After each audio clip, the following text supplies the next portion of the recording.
Today is ideal gas laws. And the ideal gas law is a single equation that describes how ideal gases really will behave. And what's cool is the only thing that affects gas behavior is temperature,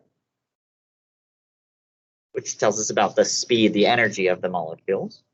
Pressure, which tells us about how hard and how often they bump into the walls.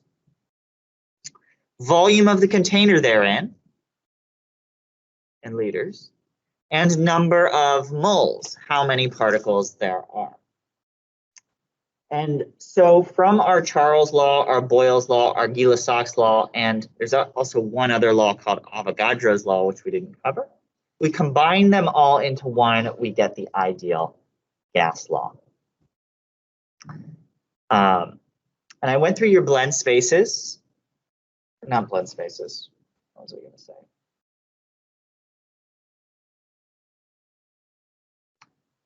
Never mind. I was thinking about the ed puzzles that you did on ideal gas law. The open-ended question, you would ask, why does the pressure increase if the volume's cut in half? And I really liked that there were a lot of different answers to this. Some answers were mathematical, saying, well, in order to stay constant, if the volume cuts in half, the pressure has to double. Some of them were conceptual. If you cut the volume in half, there's less room for particles, so they're going to bump into the walls more, thus increasing the pressure.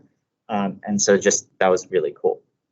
But anyway, if we combine all of our laws together, we can get the ideal gas law. PV equals nRT. So if you don't have that equation written down, please write it down. And it's low, well, let's go through the variables.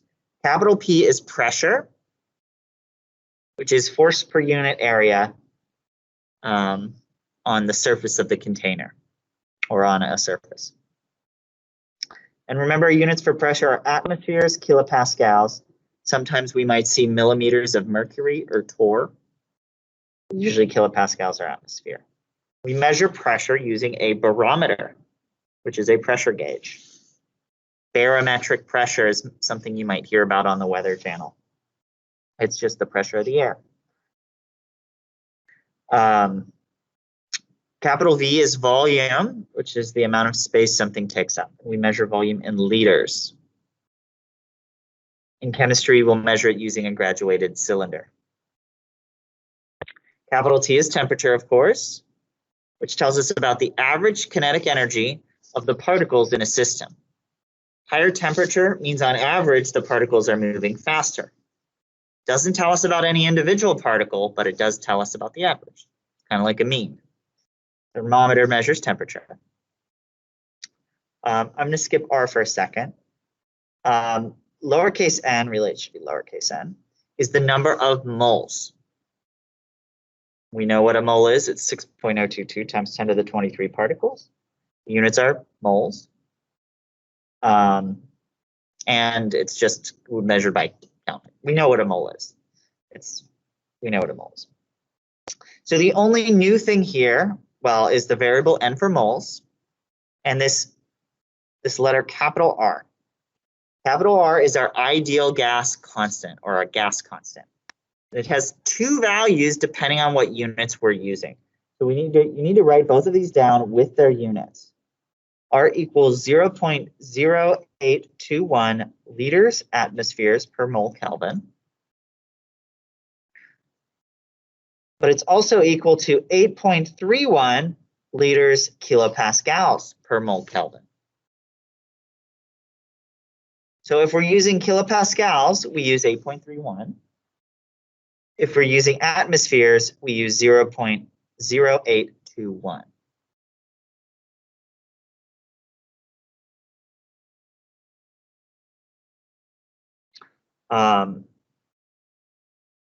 The other nice thing about this ideal gas law is we can calculate things without actually having to have some initial volume. It doesn't require any, well, Boyle's law, Charles' law, all those laws we were dealing with changes in temperature, changes in volume. This, we don't need to have a change. We can just absolutely measure what one variable is if we know the other three. So yeah, you should remember it, pervnert. Perv is our ideal gas law, PV equals nRT. So example 1. When solid calcium carbonate, CaCO3, is heated, it decomposes into solid calcium oxide, CaO, and carbon dioxide, CO2. A small sample of CaCO3 is heated, and the carbon dioxide that evolves is collected in a 125 milliliter flask. That's our volume. The gas collected in the flask has a pressure of 1.95 atmospheres and a temperature of 45 degrees Celsius. How many moles of CO2 gas were produced? So let's find what we're given. Well, our volume is 125 milliliters. That's the size of the flask.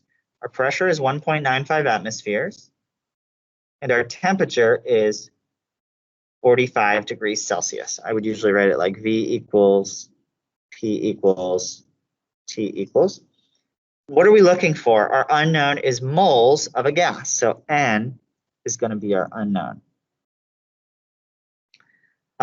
So we need an equation that relates P, V, N, and T. And that's going to be our ideal gas law, which is perv PV equals nRT. Remember, R is a constant. So before we plug in our numbers, let's make sure we convert to correct units for everything. Our temperature needs to be in kelvins. So 45 degrees Celsius plus 273 is 318 kelvins. So T equals 318 kelvins. Our volume needs to be in liters, 125 milliliters. We convert to liters by doing 1 liter per 1,000 milliliters. You get 0.125 liters. P is already in atmospheres. So we can now look at our equation. We'll start by writing out our equation, PV equals nRT. Then we want to solve for number of moles, lowercase n. So we're going to rearrange, aka solve our equation. To isolate n, I'm going to divide both sides by RT.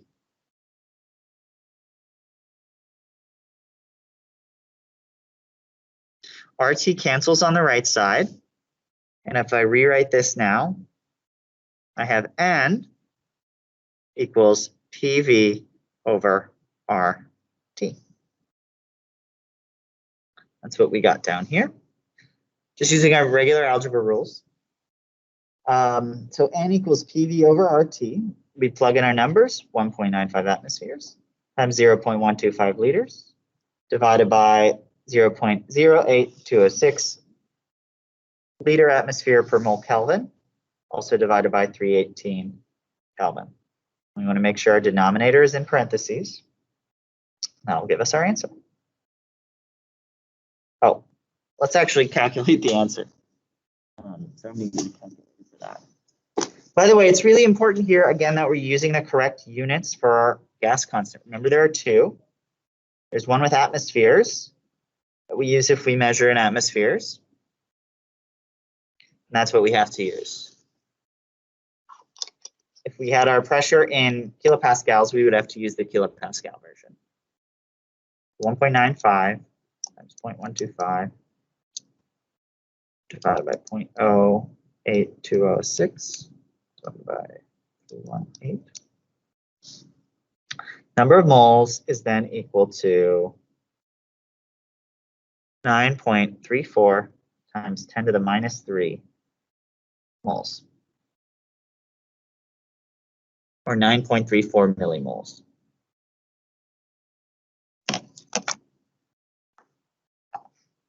I can see the screen share is going really slow. So are there any questions about this equation?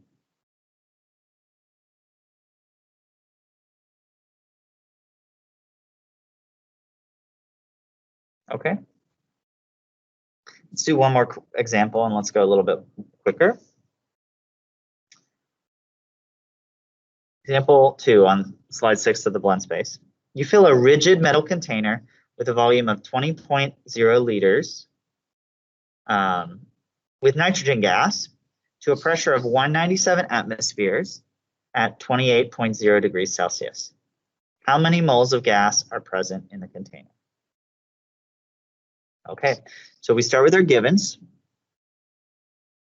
Pressure is 197 atmospheres. Volume is just the volume of the container, 20.0 liters. Gases will always fill the container.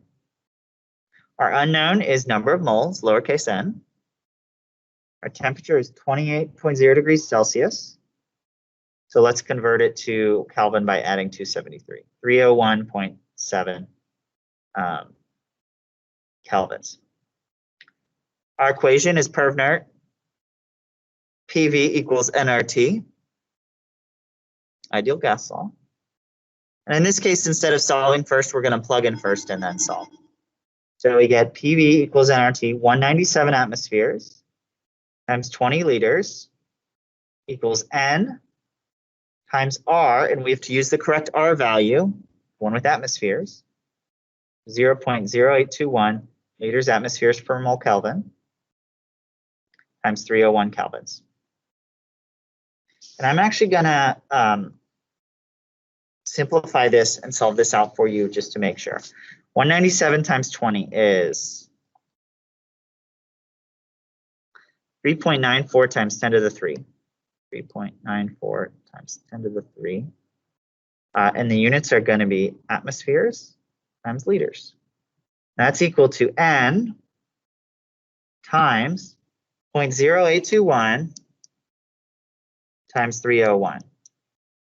24.71. 4.71. My units are liter atmosphere per mole. Kelvins cancel because the numerator and denominator. Liters times atmospheres divided by moles.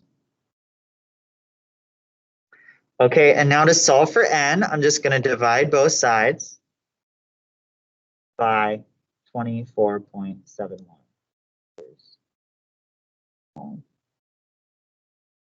4.71 liters atmospheres per mole. You can skip the units if you want. This cancels, and we're left with N equals 3.94 times 10 to the 3 divided by our answer, 159 to 3 sig figs. Let's check my units quickly. Atmospheres divided by atmospheres cancel. Liters divided by liters cancel. And we have nothing divided by 1 over moles. So it's the reciprocal over reciprocal, just gives me moles.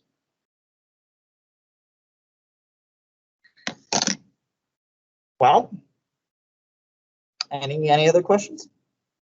Quiet class as always, you know, very talkative virtual group of students. I'm sure all your classes are this enthusiastic.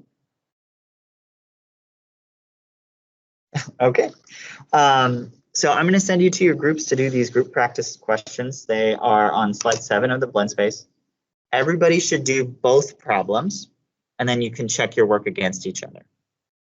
And in fact, you remember what we were doing last class with Boyle's and Charles' law? You can actually derive those from this. Because remember, all the laws were like, if the number of particles is constant and the temperature is constant, then this is the pressure relationship. Well, what we can do is we know that R is a constant. So if we just solve for R equals PV over number of moles times T. Well, that means any combination of PV over NT is always constant. So we could label it P1 V1 over N1 T1 is equal to R, is equal to some constant, that ideal gas constant. But that means another combination, P2 V2 over N2 T2 is also equal to R. Which means we can get this simplified equation if we wanted. P1 V1 over N1 T1 equals P2 V2 over N2 T2. And depending on what's held constant in our equations from last class, if the number of moles are constant, for example, N1 would cancel. We'd just be left with that simplified equation. If the volume is constant as well, V would cancel, and we'd just be left with P1 over T1 equals P2 over T2, which is one of our 3 laws. Anyway, I just thought I'd show you that trick before I send you all to do the quest. The quest is pretty quick. That's our assignment for today. And then the flipped assignment is 2 ed puzzles on solutions and types of solutions. Make sure you do both of them because they're both part of your grade. 2 other things before you go. Remember, tomorrow, because it's the SAT, is asynchronous instruction, which means your teacher will probably not hold class. So you will need to check the hub, check Teams for your assignment. You will probably have an assignment. It'll just be asynchronous. Announcement number 2, remember your personal project presentations are on Friday. I don't know anything about your personal project due date or trajectories. All I know is you're going to be presenting them on Friday.